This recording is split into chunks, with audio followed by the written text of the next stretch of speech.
Leemos la bendita palabra en el nombre del Padre, del Hijo y de su Santo Espíritu, a la luz de las Sagradas Escrituras en segunda carta de Pedro 1, versículo 1 hasta el 4.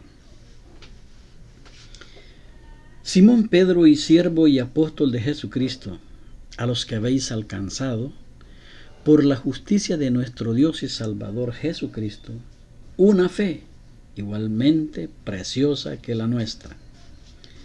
Gracia y paz os sean multiplicadas en el conocimiento de Dios y de nuestro Señor Jesucristo. Como todas las cosas que pertenecen a la vida y a la piedad nos han sido dadas por su divino poder,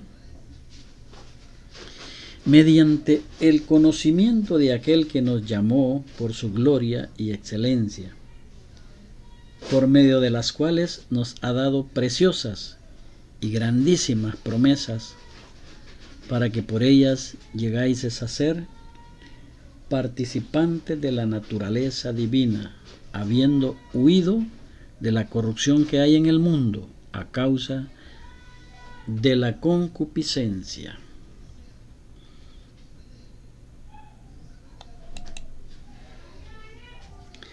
En la segunda carta de Pedro, capítulo 1, del 1 hasta el 4, hemos encontrado el don del conocimiento de Dios y de nuestro Señor Jesucristo, que es por medio de la fe, o que tiene que ser por medio de la fe. La palabra clave en la segunda carta de Pedro es el conocimiento de Dios y de nuestro Señor Jesucristo.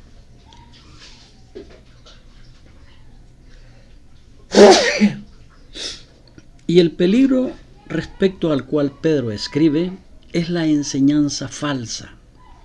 En primera de Pedro se describe a Satanás como un león rugiente, porque el tema de la carta es la feroz persecución que estaba a punto de sobrevenirles a los santos de aquella época. Pero en la segunda carta de Pedro, Satanás es una serpiente buscando engañar, usando las mejores artimañas de las cuales él es experto. En Juan 8:44 y 45 dice: vosotros sois de vuestro padre el diablo, los deseos de vuestro padre queréis hacer. Él ha sido homicida desde el principio y no ha permanecido en la verdad, porque no hay verdad en él. Cuando habla mentira, de suyo habla, porque es mentiroso y padre de mentira. Y a mí, porque digo la verdad, no me creéis. Jesús nos dice la verdad. La enseñanza falsa dentro de la iglesia es mucho más peligrosa que la persecución externa, porque veamos qué nos dice el libro de los Hechos, capítulo 20, del 28 al 32. Por tanto, mirad por vosotros y por todo el rebaño en que el Espíritu Santo os ha puesto por obispos, para apacentar la iglesia del Señor, la cual él ganó por su propia sangre. Porque yo sé que después de mi partida entrarán en medio de vosotros lobos rapaces que no perdonarán al rebaño. Y de vosotros mismos se levantarán hombres que hablen cosas perversas para arrastrar tras sí a los discípulos. Por tanto, velad, acordándoos que por 3 años de noche y de día no he cesado de amonestar con lágrimas a cada uno. Y ahora, hermanos, os encomiendo a Dios y a la palabra de su gracia, que tiene poder para sobreedificaros y daros herencia con todos los santificados. La enseñanza falsa dentro de la iglesia es mucho más peligrosa que la persecución. Por eso, mirad por vosotros y por el rebaño donde el Espíritu Santo os ha puesto.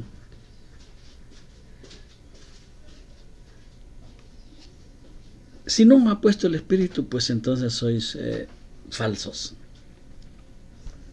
La persecución siempre ha limpiado y fortalecido a la iglesia. La enseñanza falsa la debilita y arruina su testimonio también. Cuando se reúnen multitudes, empiezan a formar clubes, cada quien va jalando agua para su pozo. La única arma para luchar contra la enseñanza falsa y las mentiras del diablo es la palabra de Dios. Para luchar contra toda falsedad, la palabra de Dios es la mejor arma. Y por eso Pedro enfatiza el conocimiento espiritual de Dios y de nuestro Señor Jesucristo. Es un don recibir el conocimiento. Como dice Pedro, a los que habéis alcanzado por la justicia de nuestro Dios y Salvador Jesucristo, una fe igualmente preciosa que la nuestra.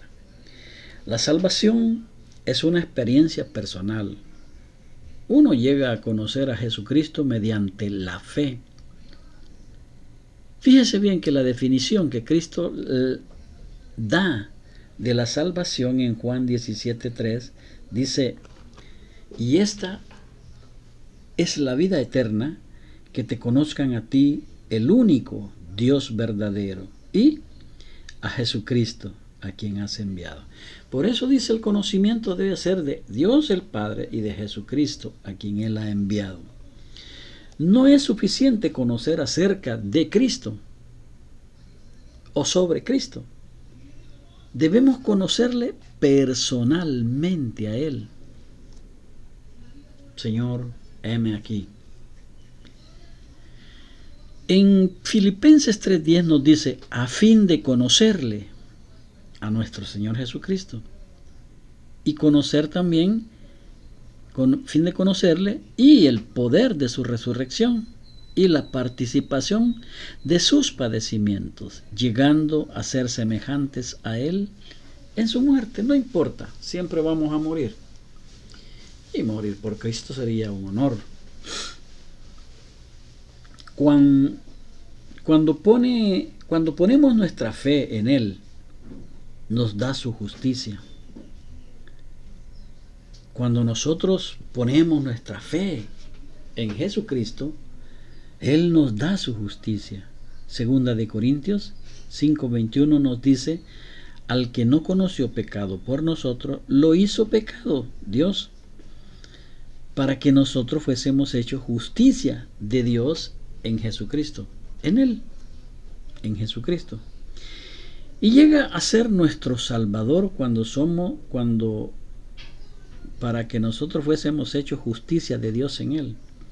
Cuando somos hechos justicia de Dios en Él, llega a ser nuestro Salvador. Es una experiencia personal en la que usted debe de conocer y sentir la presencia de Jesucristo y de Dios el Padre. En esta carta, Pedro enfatiza la palabra de Dios. Dios nos ha dado su palabra.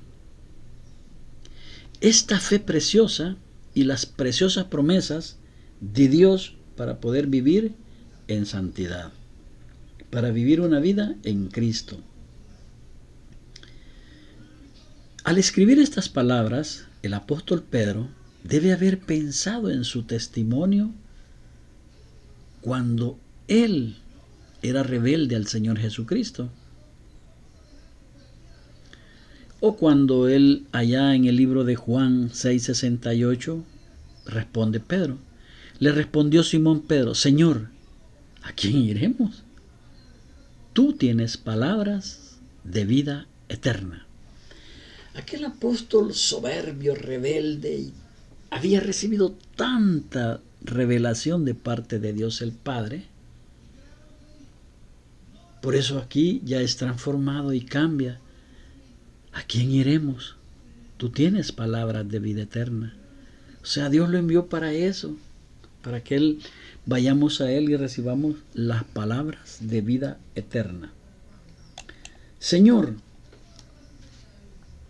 lo mismo podemos decirle hoy, Señor, ¿a quién iremos?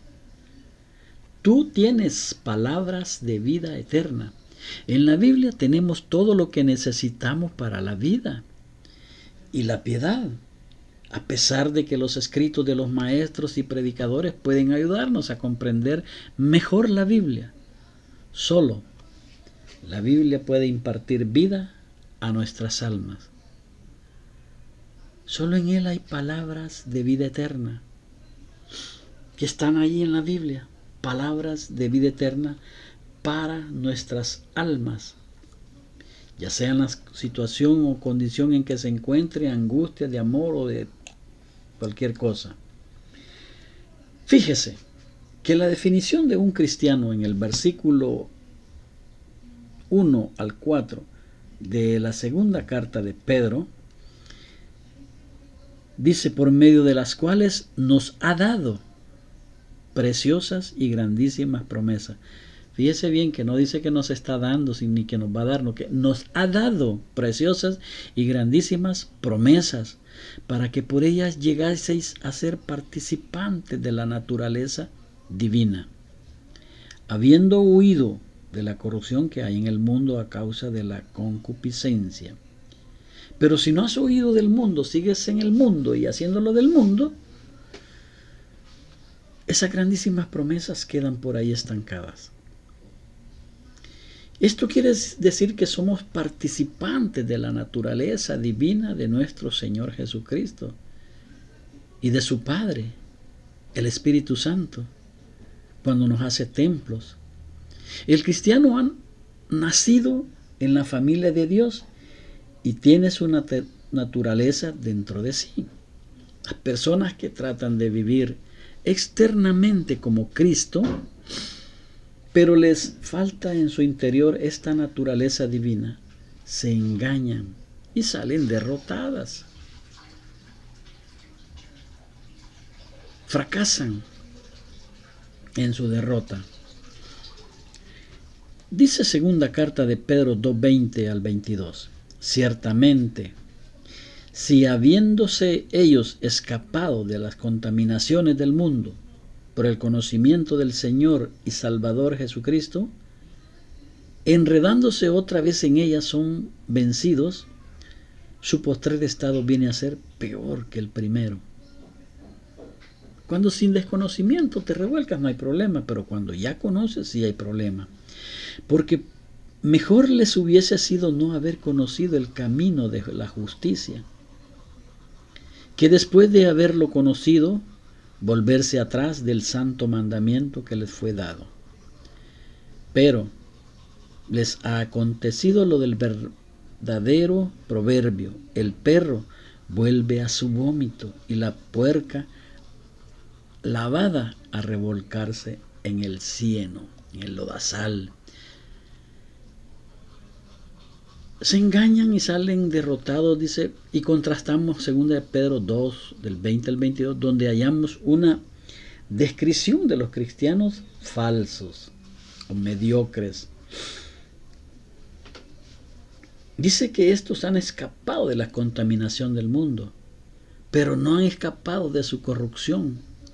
O sea, se han lavado por fuera, pero su interior no ha cambiado, sigue entenebrecido, oscuro, lleno de cieno. 2.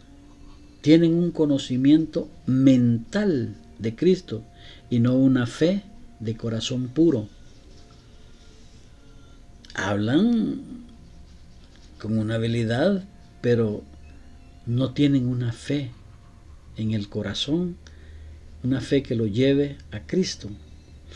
Simplemente lo conocen por la letra superficial. No son verdaderamente salvos, porque vuelven a la vida vieja después de profesar la fe por un tiempo. Luego la fe se vuelve a apagar. Estos falsos cristianos son perros y puercos que han sido lavados, o sea, reformados, pero no se transformaron, pero que nunca han recibido la nueva naturaleza en Cristo. Entonces, cuando Simón Pedro, el apóstol, siervo y apóstol de Jesucristo, a los que habéis alcanzado por la justicia de nuestro Dios y Salvador Jesucristo, una fe igualmente preciosa que la nuestra, dice Pedro. O sea, que ellos tenían una fe ya cambiada, acérrima. El saludo, gracia y paz sean multiplicadas en el conocimiento de Dios y de nuestro Señor Jesucristo. Como todas las cosas que pertenecen a la vida y a la piedad nos han sido dadas. La vida es Cristo. La piedad es la representación de toda la vida y pasión y muerte de nuestro Señor Jesucristo, que vino al mundo, siendo espíritu se hizo hombre, habitó, vieron su gloria y todo eso. La piedad nos han sido dadas por su divino poder, mediante el conocimiento de aquel que nos llamó por su gloria y excelencia, por medio de las cuales nos ha dado preciosas y grandísimas promesas, para que por ellas llegáis a ser participantes de la naturaleza divina, habiendo huido de la corrupción que hay en el mundo, a causa de la concupiscencia. Decimos que aquí hay dos caminos, uno que lleva a la verdad y uno que lleva a la falsedad. O conocemos a Dios directamente a través de Jesucristo, y conocemos a Jesucristo a través del Padre, y Jesucristo nos lleva al Padre. El Espíritu nos va empujando a Cristo. Cristo nos recibe y nos lleva al Padre, para que el Padre nos llene y nos convierta en un templo y morada del Espíritu de Dios. Y luego Jesucristo nos recibe para resucitarnos en el día postrero, porque Cristo en vosotros es la esperanza de gloria. Amén y amén.